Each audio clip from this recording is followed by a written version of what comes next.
Chattanooga's #1 hit music station. This is Hits 96. Gino D here with you, joined by Brock Olson, and we are talking dating. We have James right here, Brock.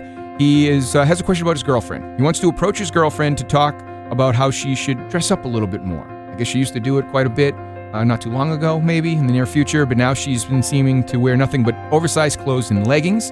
He thinks it's going to help her confidence, help her be more stylish, but he doesn't want to, of course, hurt feelings or just rush her or make her stress over this whole thing. So what's the best way to approach this? And you said earlier that you were going to calculate from both ends. So this could be for guys and girls that have a significant other that's going through this. Go for it. So, James, again, thank you so much for writing this in. This is something that I think a lot of relationships actually encounter, which is we all start the relationship with a significant amount of effort. We're trying our best to be on our best behavior. We're trying to be consistent in our actions. Maybe, James, maybe you were buying flowers for her every week. Now maybe you're not.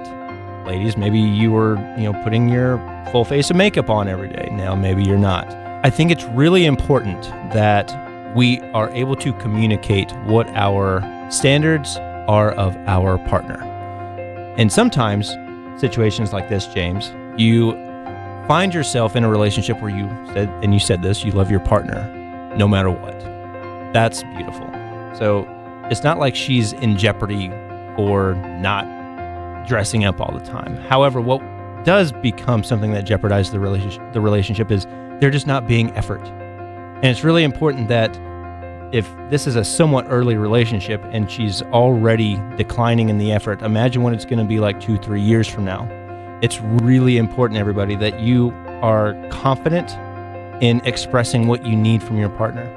And that sounds like saying the effort that you put in when we were first dating, where you were putting on your dresses and you were trying to be your most attractive, most confident self. I love that. Got me hooked. And I'm kind of curious why you're not putting that same effort in anymore.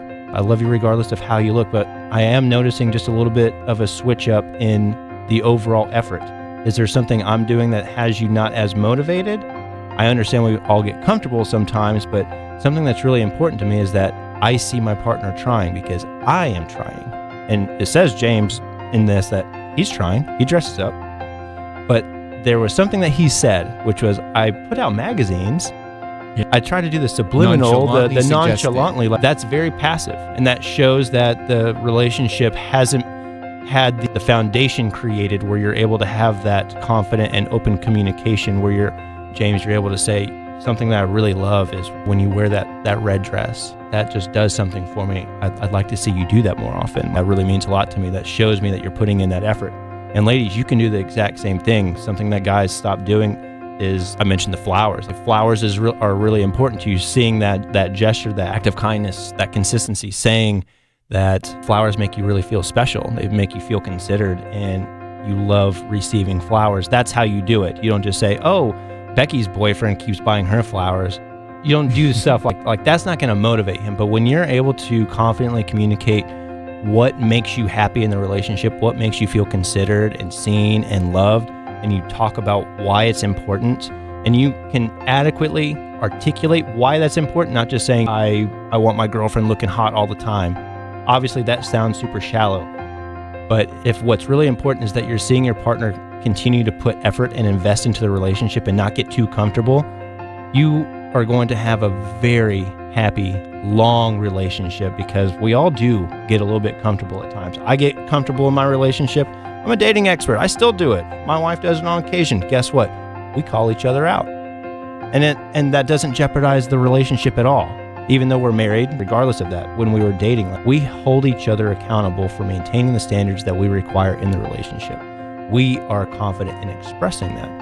And that is one of the telltale signs the relationship is going to have longevity, is whether or not you're able to have those difficult conversations. But you having your standards, you having requirements of your partner is well within your right. And you need to be confident in being able to express that. So if anybody is out there and they're struggling to find words and the energy to bring to a difficult conversation that's like this, where you feel that the investment and the consistency from your partner is kind of slacking off, you can always reach out to me. But what I'm saying here is find exactly what it is that means so much. Again, if it's flowers, it's not necessarily about the flowers, and guys don't often understand that. It's the act, it's the consideration, it's the intention behind it. And ladies, when you're showing up in your most attractive self, men feel really good about you and themselves because you are a direct representation of them. And if you're able to communicate that, most relationships are going to be in pretty good standing.